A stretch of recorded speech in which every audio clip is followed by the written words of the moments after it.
یوں سمجھ لیجیے کہ آج جو میں کچھ کہنا چاہتا ہوں وہ استقبال رمضان کے حوالے سے، تو میں تھوڑا سا پیچھے ہٹ کر بات شروع کرنے لگا ہوں، لیکن کہنا مجھے رمضان ہی کے بارے میں یا روزے ہی کے بارے میں ہے، تو آپ ذرا میری بات پر توجہ رکھیں تو انشاءاللہ آپ سمجھ جائیں گے کہ میں کیا کہنا چاہتا ہوں، میرا مقصد کیا ہے۔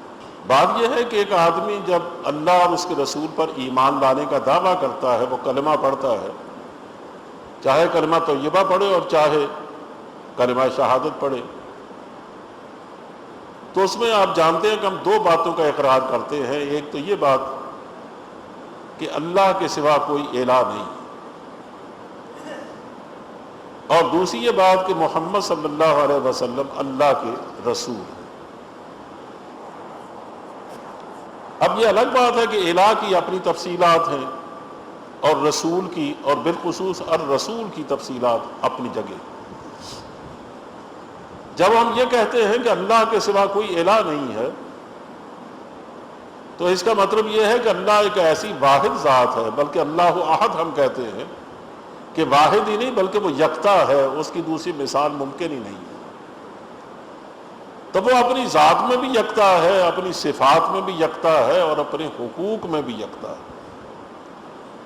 ان میں تین لفظوں پر میں اصرار کر رہا ہوں کہ جس طرح اللہ کے ساتھ دوسرا اللہ نہیں ہو سکتا، وہ اللہ اپنی ذات میں یکتا ہے، یعنی ایک ہی نہیں ہے بلکہ بے مثال ہے، اس کا کوئی ہمسر نہیں ہے۔ اسی طرح وہ اپنی صفات میں بھی یکتا ہے، جو اس کی خصوصی صفات ہیں ان صفات کا حامل اور کوئی نہیں ہو سکتا۔ خالق صرف وہی ہے، قادر مطلق صرف وہی ہے، علام الغیوب صرف وہی ہے، سارے زمانوں کا جاننے والا صرف وہی ہے، تدبیر کائنات کرنے والا صرف وہی ہے، مصور کائنات وہی ہے، حاکم حقیقی وہی ہے، ملک حقیقی وہی ہے، جو اس کی خصوصی صفات ہیں۔ اس میں کوئی اس کا ہمسر نہیں، کوئی اس کا شریک نہیں۔ اسی طرح تیسری بات میں نے یہ کہی ہے کہ اس کے حقوق میں بھی اس کا شریک کوئی نہیں۔ حقوق کا مطلب یہ ہے کہ غیر مشروط اطاعت صرف اس کا حق ہے، غیر مشروط بندگی صرف اس کا حق ہے، عبادت صرف اس کی جاتی ہے، کسی اور کی نہیں، سجدہ صرف اس کو ہوتا ہے، کسی اور کو نہیں ہو سکتا، رکوع بھی اسی کے لیے ہوتا ہے، قیام بھی اسی کے لیے ہوتا ہے، کسی دوسرے کے لیے نہیں ہوتا۔ یعنی قیام، رکوع، سجود، قعود، یہ چاروں چیزیں جو ہم نماز میں کرتے ہیں یہ سارے اللہ کی خصوصیات ہیں۔ اسے ڈرا صرف اللہ سے جاتا ہے، کسی اور سے نہیں۔ محبت غیر مشروط طور پر اور علی الاطلاق محبت صرف اللہ سے ہوتی ہے، کسی اور سے نہیں ہوتی۔ باقی جتنی محبتیں ہیں وہ اس کے تابع ہیں۔ ماں باپ کی محبت ہے، بیوی بچوں کی محبت ہے، دوست احباب کی محبت ہے، لیکن یہ ساری محبتوں میں شرط یہ ہے کہ یہ اللہ کی محبت سے تصادم اختیار نہ کرے، اللہ کی محبت میں حائل نہ ہوتی۔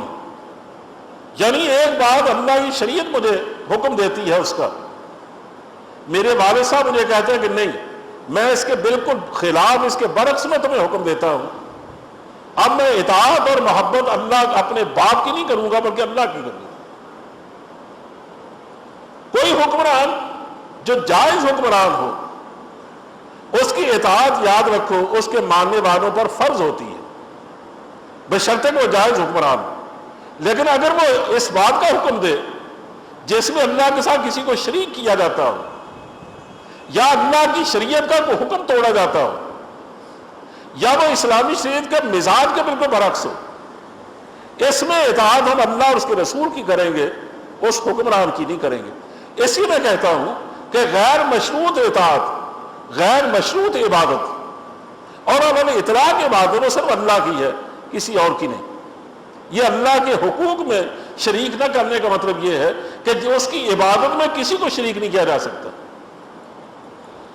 مرادیں صرف اس سے مانگی جاتی ہیں، کسی اور کے سامنے استمداد کے لیے ہاتھ نہیں پھیلایا جاتا، اولادیں اسی سے مانگی جاتی ہیں، کسی اور سے نہیں مانگی جاتی، رزق اسی سے مانگا جاتا ہے، کسی اور سے نہیں مانگا جاتا، سجدہ صرف اس کو ہوتا ہے، اب علل اطلاق محبت اور نفرت کا حوالہ صرف وہ ہے اور کوئی نہیں ہے.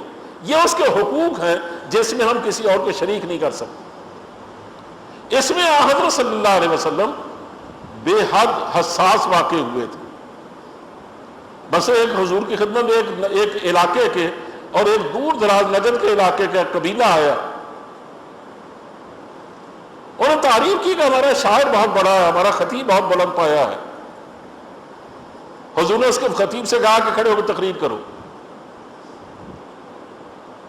انہوں نے کہا کہ من اطاع اللہ و اطاع رسولہ فقد رشد واہتدی ومن عصاہما فقد غوی.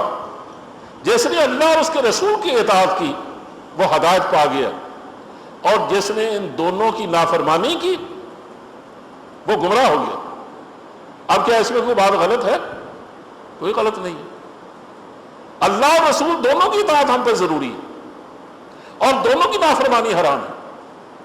حضور کے بئس الخطیب اجلس کا بہت برے خطیب ہو, بیٹھ جاؤ. حضور کو ناگواری کس بات کی ہوئی؟ کہا تم نے ایک ضمیر سے ومن عصاہما, جس نے ان دونوں کی نافرمانی کی. تمہیں کہنا چاہیے تو من عصى اللہ و رسولہ, جس نے اللہ اور اس کے رسول کی نافرمانی کی. اللہ کی الگ, رسول کی الگ, دونوں کو الگ الگ کر کے بیان کرتی ہے. یہ بات تو صحیح ہے, لیکن تم نے جب ایک ہی دفعہ یہ کہا کہ دونوں کی نافرمانی, تو کیا دونوں کی نافرمانی برابر ہے؟ دونوں مجھے خدا کے برابر قرار دے دیے. کہا تم برے خودی ہو, تمہیں کیا پتہ خطابت کسے کہتے ہیں. اندازہ کرے کہ باوجود اس کے کہ اس میں بات غلط نہیں ہے, لیکن کہنے کا انداز ایک اجتماع پیدا کر سکتا ہے. حضور کو وہ بھی ناگوار گزرا. اب سوچئے ہم کیا کیا حرکتیں کرتے ہیں. بات کہنا یہ ہے کہ اللہ کو جب ہم مانتے ہیں تو یہ حوالے سے مانتے ہیں کہ صرف حاکم وہ ہے, باقیوں کا حکومت اس حد تک ہے جس تک اس کے حکم کے ساتھ تصادم اختیار نہیں کرتی. اگر کوئی حاکم اس کی شریعت نافذ کرتا ہے ہمارا حاکم ہے. اگر وہ اپنے احکام نافذ کرتا ہے, حضرت عمر بن عبد العزیز نے پہلے خطبے میں یہ ارشاد فرمایا تھا, اور ماذا لوگوں میں تمہیں قانون دینے والا نہیں ہوں, میں مقنن نہیں ہوں. قانون دینے والا اللہ ہے یا اللہ کے رسول؟ میں تو منفذ ہوں, میں اللہ اور اللہ کے رسول کے قانون کو نافذ کرنے والا ہوں. اس کے بعد فرمایا کہ جب تک میں تمہیں اللہ اور اس کے رسول کے قانون کی طرف, اس کی شریعت کی طرف بلاؤں تو تم میری اطاعت کرو, اور جب میں تمہیں اپنی شریعت یا اپنے احکام کی طرف بلاؤں, کہا اب صرف میری اطاعت ہی ضروری نہیں ہے بلکہ میری اطاعت کرنا, یاد رکھو, کفر اور فسق. اب تو میری اطاعت نہیں کرو گے. یہی بات حضرت عمر فاروق نے کہی, یہی بات پہلے خطبے میں صدیق اکبر نے فرمائی. یعنی انہوں نے ہمیں یہ تصور دیا کہ تمہارے اجتماعی نظام کو چلانے کے لیے حکمران تو ہوں گے, لیکن یہ حکمرانوں کی حدود ہے کچھ. وہ کیا ہے کہ جب تک وہ اللہ اور اس کے رسول کے احکام کو نافذ کرے, اس کا انتظام کرے, لوگوں کو ان احکام پر چلائیں, مثلا اقامت صلاۃ کا نظام قائم کرے, نماز کی پابندی کرائے لوگوں سے, زکوٰۃ وصول کرے لوگوں سے, اپنی نگرانی میں حج کا اہتمام کرے, اگر اسلام پر برا وقت آ جائے جہاد کا اہتمام کرے. اسی طرح جتنے شریعت کے احکام ہیں, مثلا عدالتیں اس کے احکام کے مطابق چلے, پارلیمنٹ میں صرف اس کا قانون اور نبی کی سنت بولے, کسی اور کی ذات نہیں. یہ ساری پابندیاں وہ اپنی ذات کے لیے بھی کرے اور دوسروں کے لیے بھی کرے, کیونکہ یہ اللہ کا بنیادی حق ہے. تم اس میں کسی حکمران کو شریک نہیں کر سکتے. ہم جب بھی لڑتے ہیں نا تو اس بات پہ لڑتے ہیں کہ فلاں صاحب جو فلاں بزرگ فلاں جگہ سوئے ہوئے ہیں, ان کی قبر کو سجدہ کرنا جائز ہے کہ نہیں. ارے جو لوگ دنیا سے چلے گئے ان کی ذات پہ کیوں لڑتے ہیں؟ لڑو ان لوگوں کے لیے جو زندہ ہے, تم سے اپنے سجدے کروا رہے ہیں. سجدہ کرنا صرف یہ تو نہیں ہوتا کہ آپ ان کے سامنے سر جھکاتے ہیں کہ نہیں. سجدہ غیر مشروط اطاعت کو کہتے ہیں. جب بھی آپ نے کسی کے سامنے سر نیاز جھکا دیا, اپنا دل ان کے سامنے جھکا دیا, اپنے آپ کو پوری طرح ان کے حوالے کر دیا, آپ ایک پارٹی میں شریک ہوئے, اب اس کا سربراہ جو چاہے کرتا پھرے, چاہے وہ حرام کو حلال, حلال کو حرام کرتا پھرے, چاہے وہ روز 3-3 4-4 معاہدے توڑے, چاہے وہ جھوٹ بولتا پھرے, اگر آپ اسی کے پیچھے لگے ہوئے ہیں تو اس کا مطلب یہ کہ آپ اس کے بندے ہیں, خدا کے بندے نہیں. یہ وہ شرک ہے جو ہم کر رہے ہیں.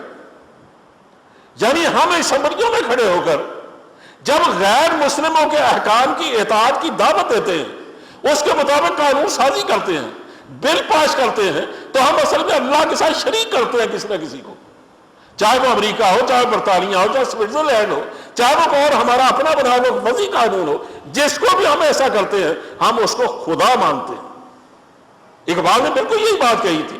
انہوں نے کہا سروری زیبا فقط اس ذات بے ہمتا کو ہے. وہ ایک اللہ کی ذات جس کا کوئی شریک نہیں، سرداری اور بڑائی اور حکومت صرف اس کو زیب دیتی ہے. سروری زیبا فقط اس ذات بے ہمتا کو ہے، اور حکمراں ہے ایک وہی، باقی بتان آزری، باقی سب آزر کے بت ہیں جو ہم نے بنا رکھے. تو ہر وہ بات کو طویل نہیں کرنا چاہتا. اللہ کو ہم مانتے ہیں نا تو ان شرائط کے ساتھ، ان صفات کے ساتھ. یہ ہم جب کلمہ پڑھتے ہیں تو یوں سمجھو کہ ہم ان باتوں کا اعلان کرتے ہیں. اس سے جب ہم محمد الرسول اللہ کہتے ہیں، لا الہ الا اللہ محمد الرسول اللہ، یا ہم کیسے تو کہتے ہیں اشہد ان محمدًا عبدہ ورسولہ، جب یہ کہتے ہیں کلمہ شہادت پڑھتے ہیں تو اس میں ہم کس بات کا اعلان کرتے ہیں؟ کہ میں تسلیم کرتا ہوں اس بات کو کہ دنیا میں اللہ اور بندوں کے درمیان اب اگر کسی کو حق ہے کہ وہ یہ کہے کہ لوگوں ان باتوں میں خدا راضی ہے اور ان باتوں میں ناراض ہوتا ہے، تمہیں اس نے یہ شریعت دی ہے، یہ باتیں کرنے کا حکم دیا ہے، ان باتوں سے روکا ہے، اس نے مجھ پر ایک کتاب اتاری ہے، میں وہ کتاب جو شریعت کی بنیاد ہے وہ تمہارے حوالے کر رہا ہوں، میں اس کا نمائندہ ہوں، اور مجھے اس نے حق دیا ہے کہ میں اس کے ابہامات کو کھولوں، اس کے اجمالات کی تفصیل بتاؤں، اس کے قول کو عملی شکل دوں، پھر اس کی انفرادی زندگی کو اجتماعی زندگی میں تبدیل کروں، اس کے لیے نظام قائم کروں اور نظام کے لیے ادارے کھولوں اور پورا سیٹ اپ بناؤں. یہ میری ذمہ داری ہے. اس میرے سوا یہ کام یاد رکھو کوئی اور نہیں کر سکتا. کسی کو حق نہیں ہے کہ وہ یہ کہے کہ میں تمہیں بتاتا ہوں کہ اللہ کس بات میں راضی ہے، اور یا یہ کہے پتہ نہیں اللہ کس بات میں راضی ہے، ہمیں کیا پتہ. جو یہ کہتا ہے نا سمجھ لیجیے وہ اللہ کے رسول کی رسالت سے انکار کرتا ہے. آپ نے کہتے ہیں ملنگوں سے سنا ہوگا، ان سے کہے نا کہ یہ کام نہیں کرنا چاہیے، کہتا چھڈو جی پتہ نہیں اللہ کے نا کم مج راضی. اور بیوقوف آدمی، اللہ کے رسول نے 23 سال میں تکلیفیں اٹھا کر ہمیں یہی بات تو سمجھائی کہ خدا کن کاموں میں راضی ہے. اس نے کتاب دی ہمیں، اس نے اپنی سنت ہمیں دی، اس نے اپنی حدیث ہمارے والے کی، ایک ایک بات کو کھول کھول کے واضح کیا. اس نے عدالتیں قائم کی، اس نے حکومت بنائی، ریاست کو وجود بخشا، ہر ادارہ اپنی نگرانی میں چلا کے دکھایا. تمہیں اب بھی پتہ نہ چلا وہ کس بات پہ راضی ہے کہ تمہیں خدا ہی بتا سکتا ہے. اور وہ جب بتانے پہ آتا تو عذاب بھیج کے بتاتا، ویسے نہیں بتایا کرتا. اس لیے اللہ کو جب ہم یہ کہتے ہیں کہ ہم اس کو رسول مانتے ہیں تو رسول ماننے کا مطلب یہ ہے کہ ہمارے بندے اور خدا کے درمیان صرف وہ واسطہ ہے، کوئی اور نہیں ہے. کسی کا کہا ہوا قانون نہیں ہے سوائے اللہ کے رسول کے. کسی کا کیا ہوا کام جس کو ہم سنت کہتے ہیں وہ قانون نہیں ہے سوائے اللہ کے رسول کے. کسی کی پسند و ناپسند حجت نہیں ہے سوائے اللہ کے رسول کے. یہ جب اس کو رسول اللہ کہتے ہیں تو دوسرے لفظوں میں ہم ان ساری باتوں کو تسلیم کرتے ہیں.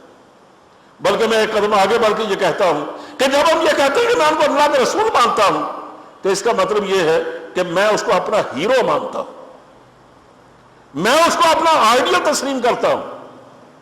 میری نگاہ میں اس کے سوا انسانیت کا کوئی آئیڈیل نہیں ہے. عبادت وہ جو جس طرح اس نے کی، معاشرت وہ جو اس نے اختیار کی، معیشت کے وہ اصول اپنائیں گے جو اس نے ہمیں دیے، سیاست وہ جو اس نے کر کے دکھائی، عدالت وہ جس کا نظام اس نے ہمیں دیا. اس لیے وہی ہمارا آئیڈیل ہے. ہمارا کوئی اور آئیڈیل نہیں ہے، ہمارا کوئی ہیرو نہیں ہے. ہماری بلکہ مجموعی طور پر مسلمانوں کا یاد رکھو کوئی قائد اعظم نہیں ہے سوائے اللہ کے رسول کے. ہم قائد اعظم جو کہتے ہیں محمد علی جناح کو تو وہ صرف ان معنوں میں کہ اپنے دور میں سیاسی جماعتوں کے یا سیاست دانوں میں بڑے سیاست دان تھے، بڑے رہنما تھے، لیکن علی اطلاق اگر اس کا ترجمہ کیا جائے سب سے بڑا قائد، سب سے بڑا رہنما، ان معنوں میں کوئی اور آدمی نہیں ہے قائد اعظم. وہ کون ہے؟ صرف اللہ کے رسول. رسول اللہ کا یہی مفہوم ہے. اس سے رسول کا یہ بھی مفہوم ہے کہ یہ رسول جن کا نام محمد گرامی ہے ان کے بعد کوئی رسول نہیں آئے گا. آخری شریعت جو انہوں نے دے دی ہمیں، اس میں تبدیلی کبھی نہیں ہوگی. جو کتاب وہ دے گئے ہیں اس کی جگہ اور کتاب کوئی نہیں دے گی. جو امت وہ بنا کے گئے ہیں وہ آخری امت ہے، اور امت کا تشخص پیدا نہیں ہوگا. یہ ان کی جو نسبتیں ہیں، ان کی خصوصیات ہیں، وہ آخری نبی ہیں، وہ آخری رسول ہیں. ان کے بعد کوئی اور نبی نہیں آ سکتا، کوئی اور رسول نہیں آ سکتا. آخری نظام کے بعد کوئی اور نظام نہیں آ سکتا. اور اگر کوئی دعویٰ کرے گا ہم اس پر 1000 لعنت بھیجیں گے، چاہے وہ آپ نے کہیں کچھ بھی دلائل ڈھونڈتا پھرے. امام ابو حنیفہ نے باتیں ختم کر دی. کاش ہم نے یہ بات پر سنی ہوتی کبھی، یا پلے باندھی ہوتی، تو ہمارے ملک میں 90 سال تک جاری نبوت کا کھڑاک نہ چلتا رہتا. انہوں نے یہ بات کہی تھی جب ان سے کسی نے پوچھا کہ ایک آدمی یہ کہتا ہے کہ میں اللہ کا نبی ہوں، آج جبکہ حضور دنیا سے جا چکے، تو آپ کیا کہتے ہیں اس کے بارے میں؟ فرمایا کوئی آدمی اگر اس سے یہ کہے کہ تم اگر واقعی اللہ کے نبی یا رسول ہو تو کوئی معجزہ دکھاؤ یا کوئی دلیل پیش کرو، جیسے نبیوں سے دلیلیں مانگی جاتی تھی. کہا دلیل مانگنے والا یا معجزہ طلب کرنے والا کافر ہو جاتا ہے. اب حیران ہوں گے کیوں؟ کہا اس لیے کہ جس طرح اللہ کے آخری رسول کے بعد کسی کو رسول ماننا کفر ہے نا، اس لیے اللہ کے رسول کے خلاف آخری رسالت کے بعد رسالت اور نبوت کا امکان ماننا بھی کفر ہے. یعنی آج اس بات کو بھی نہیں مانا جا سکتا کہ کوئی آدمی کہے کہ ہاں ٹھیک ہے کوئی رسول نہیں آیا، لیکن ہو سکتا ہے کوئی رسول آ جائے. ممکن تو ہے نا. جیسے بعض گمراہ لوگوں نے کہا بھی، یاد رکھو ممکن ہی نہیں. جس طرح خدا کے علاوہ کوئی اور خدا ماننا ممکن نہیں ہے، کیا کائنات کا خالق دوسرا ممکن ہے؟ ظاہر نہیں ہے. اس سے اللہ کے رسول کی موجودگی میں، اس آخری رسول کے ہوتے ہوئے قیامت تک کسی اور رسول کے بارے میں یہ گمان کرنا کہ ہو سکتا ہے وہ رسول ہو، کا ایسا امکان ماننے والا بھی کافر ہو جاتا ہے. اندازہ کریے معاملہ کتنا نازک ہے. تو اس کا مطلب یہ ہے کہ، لیکن ساتھ میں یہ بات کہوں گا، جس آدمی کے سامنے قرآن کریم کا حوالہ دیا جائے اور وہ یہ کہے کہ نہیں یہ آج کے دور میں چلنے والی بات نہیں ہے، فلاں ملک کا قانون اس بارے میں جو کہتا ہے وہ ہماری شاید زیادہ مفید ہوگا، یہ بات سننے یا کہنے کے لیے بڑی سادہ ہے. لیکن جو آدمی یہ بات کہتا ہے وہ صرف کافر ہی نہیں ہوتا بلکہ وہ خدا کا انکار کر دیتا، کیونکہ اب دنیا میں اللہ کی آخری کتاب کے بعد کوئی کتاب نہیں ہے. جو کتابیں ہیں وہ ناقابل اعتبار ہیں. وہ کتاب جس کو آج قیامت تک یہ سند اور قانون کی حیثیت حاصل ہے، یاد رکھو صرف قرآن کریم ہے. اور جو اس کے کسی حکم کے بارے میں اس طرح کی ڈھیلی ڈھالی بات کہتا ہے، سمجھ لیجیے وہ اسلام سے نکل جاتا ہے. اس سے کوئی آدمی اگر یہ کہتا ہے کہ تم یہ جو کہتے ہو کہ اللہ کے آخری رسول نے یہ فرمایا تھا، میں اس کا انکار نہیں کرتا، لیکن میں یہ کہتا ہوں کہ وہ سربراہ حکومت تھے، سربراہ مملکت تھے، اس حیثیت سے یہ بات کہی ہوگی. آج کے دور میں ظاہر یہ بات نہیں چل سکتی. سمجھ لیجیے اس نے اللہ کے رسول کا انکار کر دیا اور وہ اسلام کے دائرے سے نکل گیا. یہ وہ باتیں ہیں جو ہم کلمہ طیبہ یا کلمہ شہادت پڑھنے کے ساتھ ہی تسلیم کر لیتے ہیں.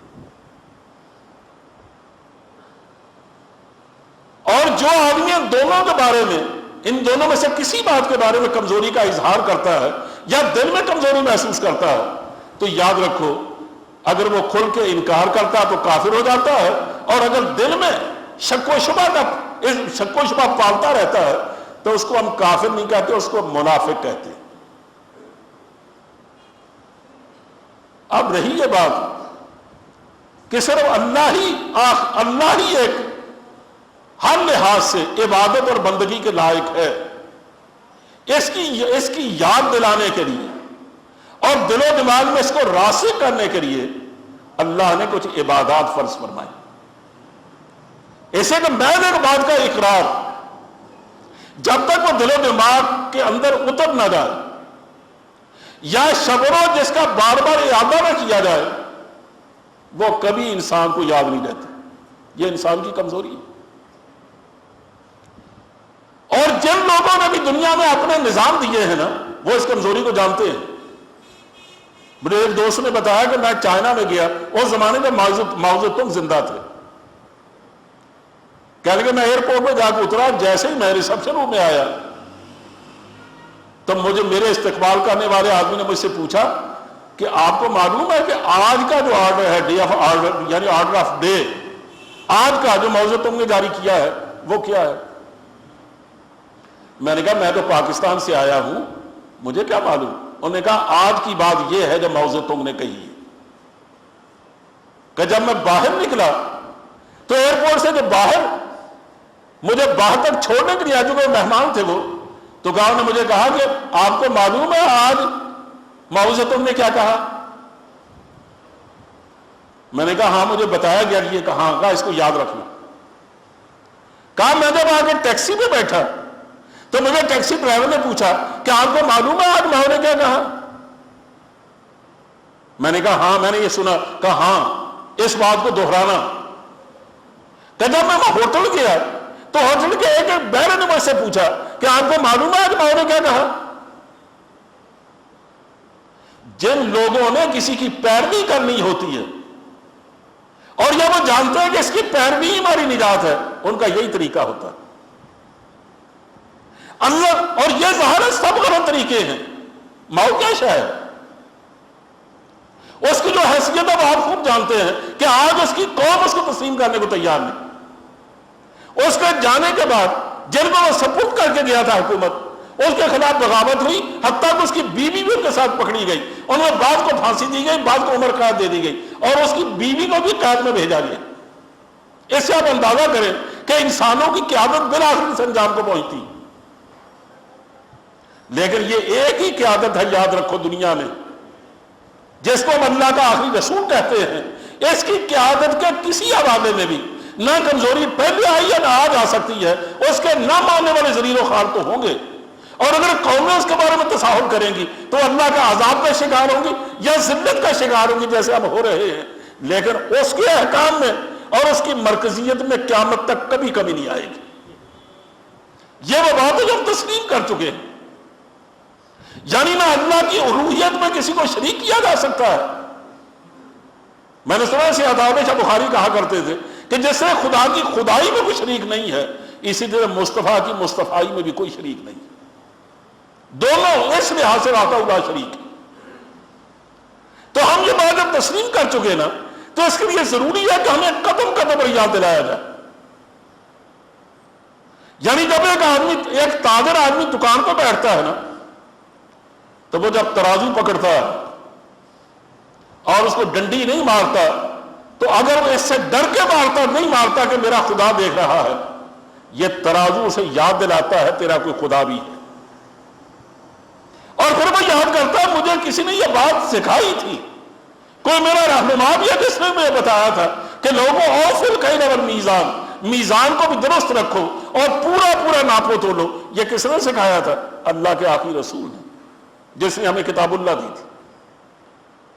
شورش نے بہت کام کی بات کہی، اس نے نثار سید کونین پر میرے ماں باپ، سبق دیا بھی تو کیا، لا الہ الا اللہ۔ یہ سبق اس نے دیا، ورنہ انسانوں کو سبق کہاں سے ملتا؟ اسے قدم قدم پر اس کا انتظام کیا گیا کہ ہم اس کو یاد رکھیں، اس کو بھولنے نہ پائیں۔ اس کا پہلا اہتمام یہ کیا، ہمیں نماز ایسی دی جو 5 وقت پڑھتے ہیں۔ ہم جب نماز کے لیے کھڑے ہوتے ہیں ہم شعور سے نہیں کھڑے ہوتے، ایک عادت پڑ گئی یا بھیڑ چال، اسے ہم نمازیں پڑھ کے گھر چلے جاتے ہیں، اس لیے نمازیں بے اثر ہو کے رہ گئی۔ لیکن اگر جو لوگ اس کو سمجھ سوچ کے پڑھتے تھے اور ان کی زندگیاں اس کے مطابق تبدیل ہوتی تھی، وہ تو پہلا جمعہ ان کی تبدیل ایک انقلاب برپا کر دیتا تھا ان کے اندر۔ جب وہ کھڑے ہو کر یہ کہتے تھے اللہ اکبر تو ہاتھ اٹھاتے ساری دنیا کو پیچھے پھینک دیتے تھے۔ کہا دنیا والوں اور تخت و تاج کا دعویٰ کرنے والوں اور ہمارا طبقہ عمرہ کے لوگوں، جتنے بھی ذی اثر لوگ ہیں دنیا میں، اچھی طرح یہ بات سن لو کہ میں تمہیں پاؤں کی ٹھوکر پہ رکھنے کو تیار نہیں ہوں۔ کبریائی کا مالک ہے تو صرف ایک اللہ ہے، میں اس کو تسلیم کرتا ہوں، مجھے تمہاری کیا پرواہ۔ ہم نے کبھی اس کو سوچا؟ اللہ اکبر اذان بھی سنتے ہیں، نماز کا آغاز بھی کرتے ہیں، اور کہتے کیا ہیں کہ دنیا میں اللہ سب سے بڑا ہے۔ اور اس نے جو حکم دیا ہے وہ اس کا حکم سارے احکام سے بڑا ہے، اس نے جو قانون دیا اس کا قانون سب سے بڑا ہے، اس نے زندگی کا جو طور ادوار سکھائے ہیں ان میں سے ایک ایک بات سب سے بڑی ہے، اور جس بات میں بھی چیلنج کیا جاتا ہے کسی طرف سے ہم اس چیلنج کا مقابلہ کرنے کے پابند کیے گئے ہیں، اور اس کے سامنے سے پر انداز ہونا یہ یاد رکھو مومن کی شان کے لائق نہیں۔ لیکن آج جو ہمارا حال ہے وہ تو ہم اس سے زیادہ جانتے ہیں۔ پھر ہم جب نیت باندھ لیتے ہیں تو نیت آدمی ہاتھ دونوں باندھ کر کس کے سامنے کھڑے ہوتا ہے؟ بادشاہوں کے سامنے، یا غلام کھڑا ہوتا ہے اپنے آقا کے سامنے۔ میں اور آپ جب نیت باندھ کے کھڑے ہوتے ہیں تو اصل اس بات کا اعلان کرتے ہیں کہ یا اللہ تو ہی میرا حاکم، تو ہی میرا آقا، تو ہی میرے دل کا بادشاہ، کس سے بڑا تیرے سوا اور کوئی نہیں۔ اب مجھ پر لازم ہے کہ تیری صرف ثنا کروں، چنانچہ ہم ثنا کرتے ہیں تو اس کی ثنا کرتے ہیں، اس کی تعریف کرتے ہیں، پھر اسی کی پناہ میں آنے کے بعد پھر اس کی وہ دعا کرتے ہیں جو دعا کا دنیا میں جواب نہیں ہے، جس کو ہم سورہ فاتحہ، جس میں شروع میں حمد ہے، اس کو درمیان میں اپنے تعلق کا اظہار ہے، پھر سے صراط مستقیم کی طلب اور صراط مستقیم کی دعا۔ وہ تو بجائے خود اس قابل ہے کہ گھنٹوں اس پر گفتگو کی جائے، اسی کو اس سے بہتر آپ پڑھ کے دیکھ لیجیے، یہ اپنے عیسائیوں نے بھی ایک دعا یاد کر رکھی، اور وہ دعا کیا ہے کہ یا اللہ مجھے صبح کی روٹی صبح کو دے دے، رات کی روٹی رات کو دے دے۔ یعنی دعا میں بھی روٹی کا ہی چکر۔ اور قرآن کی دعا اتنی جامع ہے، الحمدللہ رب العالمین، میں اس رب کو مانتا ہوں جو صرف میرا رب نہیں سارے جہانوں کو رزق دیتا، رب العالمین ہے وہ۔ عجیب و غریب تصور دیا اس نے۔ خیر، پھر ہم رکوع میں جاتے ہیں، رکوع میں جاتے ہیں، پھر اللہ کی کبریائی کا اقرار کرتے ہیں، پھر اس کی تعریف میں لگ جاتے ہیں، کیونکہ بندوں کا کام، غلاموں کا کام کیا ہے کہ اپنے آقا کے سامنے جھکیں، پھر ہم اس کے پاؤں میں پڑ جاتے، گر جاتے ہیں کہ یا اللہ تو راضی ہو جا، میرا قیام بھی تیرے لیے، میرا رکوع بھی تیرے لیے، اور میرا سجدہ بھی تیرے لیے۔ اقبال نے بڑی خوبصورت بات کہی تھی، انہوں نے کہا تھا میرے دیدہ تر کی بے خوابیاں اور میرے دل کی پوشیدہ بے تابیاں، میرے امنگیں میری، آرزویں میری، امیدیں میری، جستجویں میری، یہی کچھ ہے ساقی متاع فقیر، اسی سے فقیری میں ہوں میں امیر۔ یہ میری متاع ہے جس کو متاع بندگی کہنا چاہیے۔ یا اللہ میں تیری نظر کرتا ہوں، اسے تیرے سوا میرا اور کون؟ اور اس پر اتنا فخر کرتا ہے مومن، وہ کہتا متاع بندگی دے کر نہ رو شان خداوندی، اور اس کا بدلے میں خدائی بھی میرے تو کبھی لینے کو تیار نہیں، اسے کہ میرا اصل سرمایہ تو بندگی ہے نا میرے اللہ کے لیے۔ اس سے ہم نماز جو 5 وقت پڑھتے ہیں اس میں ہم بار بار اللہ کی کبریائی کا اقرار، اپنی بندگی کا اقرار، اسی کی اطاعت کا اقرار، اسی کی غیر مشروط عبادت کا اقرار، ہر حوالے سے اسی کی بڑائی، اسی کی عظمت اپنے دل و دماغ میں بٹھاتے ہیں، اور یہ پریکٹس ہمیں 5 وقت کرائی جاتی ہے۔ اور جب ہمارا اللہ ہمیں دولت دیتا ہے، اور دولت پہ سال نہیں گزرنے میں آتا، چاہے وہ سونا ہو، چاہے وہ چاندی ہو، چاہے وہ کھیتی باڑی ہو، اور چاہے وہ جانور ہو، کسی طرح کا بھی، چاہے وہ تجارت کا مال ہو، اس ہر طرح کے مال میں اللہ نے ہمیں زکوٰۃ نکالنے کا حکم دیا ہے۔ اور زکوٰۃ اگر بھی معمولی رکھی ٹوکن کے طور پر، لیکن اس میں بتانا صرف یہ ہے کہ یا اللہ یہ مال تیرا ہے، میرا نہیں، کمایا میں نے ہے، لیکن کمانے کے اسباب تو نے دیے ہیں نا، ہاتھ پاؤں دیے تو نے، دماغ دیا تو نے، دوڑ بھاگ کرنے کو ٹانگیں دی تو نے، جو میں نے تدبیریں بنائی اس کی کاوشیں جو میں نے کی وہ تیری عطا ہے، میرا اپنا کیا ہے؟ ایسی اس سے حاصل جو مجھے مال ہوا ہے، میں غلط فہمی کبھی میں نہیں پڑھوں گا کہ یہ میرا مال ہے، یہ تیرا ہے، تو نے مجھے حق دیا اپنی ذات اپنے عزیزوں پر خرچ کرنے کے لیے، لیکن میں ٹوکن کے طور پر غریبوں پر جہاں تو نے حق دیا، تو نے حکم دیا اس کو خرچ کرتا ہوں، تاکہ مجھے یاد رہے کہ یہ تیرا مال ہے، میرے پاس امانت ہے، میں اس کا مالک نہیں ہوں، میں اس کا امین ہوں۔ یہ ہمیں ہر سال یاد دلایا جاتا ہے۔ اسے زندگی میں ایک دم حج کیوں کرایا جاتا ہے؟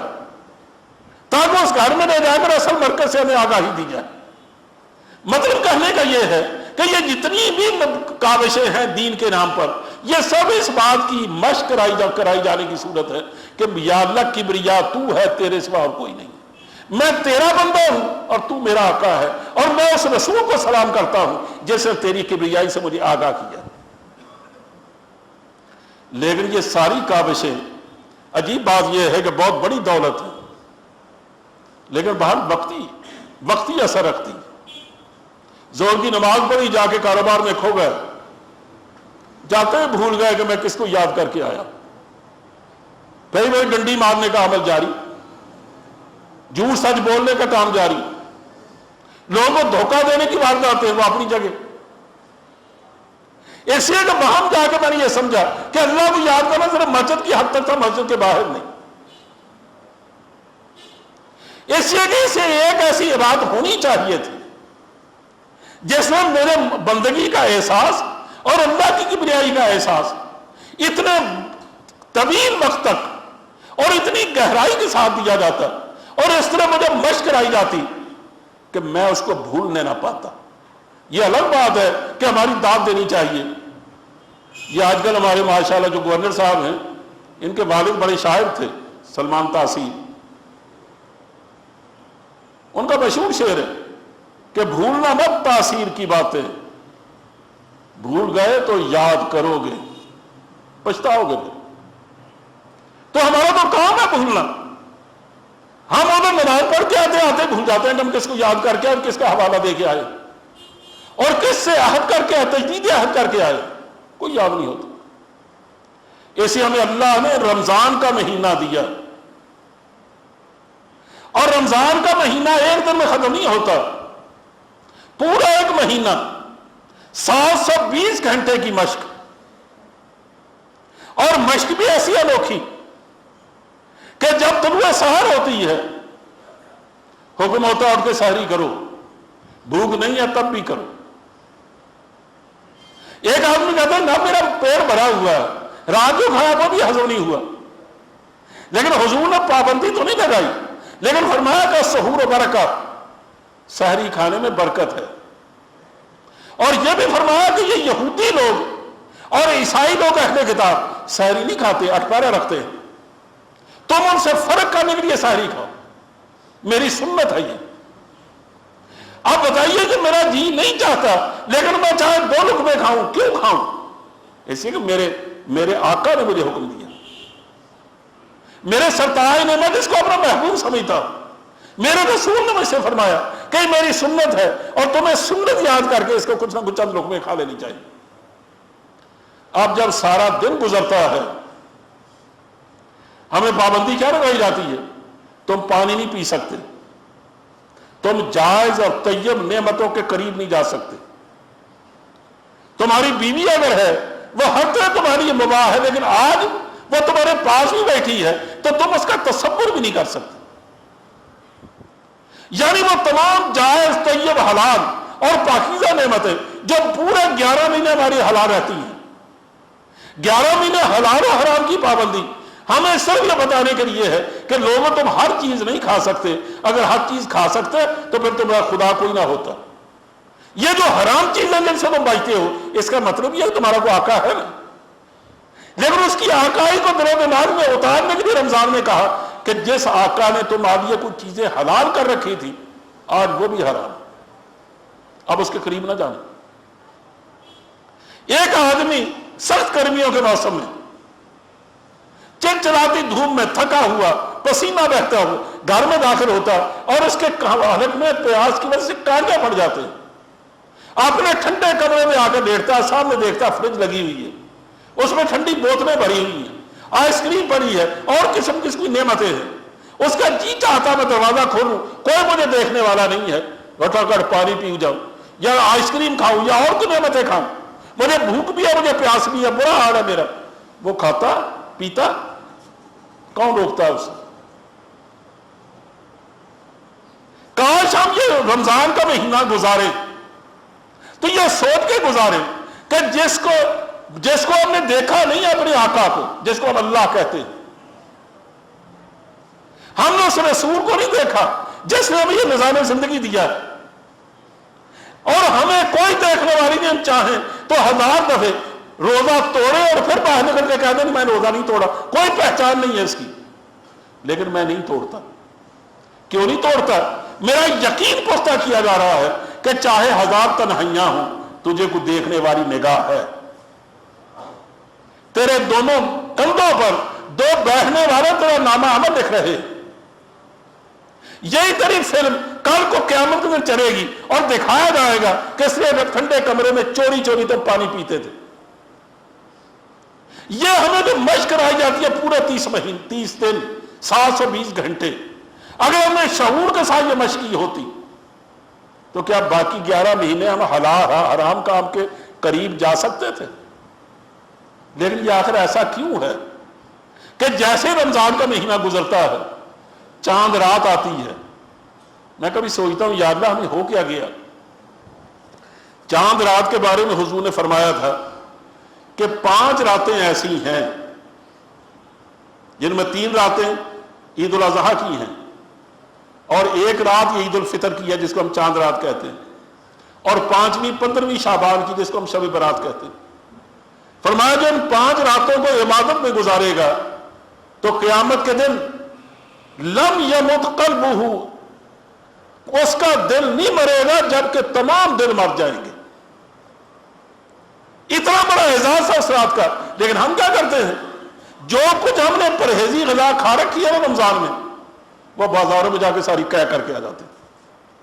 ہماری عبادتیں بازار میں ڈھیر ہو جاتی ہیں، ساری افطاریاں، ساری سحریاں، جو کچھ اللہ نے ہمیں شعور بخشا وہ سب وہاں نوجوان لڑکے وہاں ان کے غور گھومتے ہیں، حتیٰ کہ دکانیں کھول کے بیٹھ جاتے ہیں مہندی لگانے کی، نوجوان لڑکیاں نوجوان لڑکوں سے مہندیاں لگواتی پھرتی ہیں اور الٹی سیدھی حرکتیں ہوتی ہیں، اور یہ رمضان کی وہ رات ہوتی ہے جس میں آج فرشتے اللہ کے حضور فیصلہ کرتے ہیں کہ کس کو صبح انعام دینا اور کس کو محروم کرنا۔ اس کی وجہ کیا ہے کہ یہ تو اللہ نے ٹرین کا مہینہ رکھا تھا کہ دیکھو رات صبح اٹھ کر بغیر اشتہا کے تم کھاؤ، اور رات جب سورج غروب ہو رہا ہوتا ہے تمہارا جی چاہتا ہے قبر وقت میں چند منٹ کھول لوں روزہ، لیکن تم روزہ نہیں کھولتے، کس سے ڈرتے ہیں؟ اور پھر جب تم روزہ کھولتے ہو تو زیادہ آدمی زیادہ کھا بیٹھتا ہے، اتنا ڈھیلا پڑ جاتا ہے جسم کہ اٹھا نہیں جاتا۔ ابھی 1.5 گھنٹہ گزرنے میں نہیں آتا، اذان گونجتی ہے، حکم آ جاتا ہے چلو چل کے عشاء کی نماز پڑھو، اور عام معمول سے زیادہ آج زیادہ رکعتیں پڑھنی پڑیں گی۔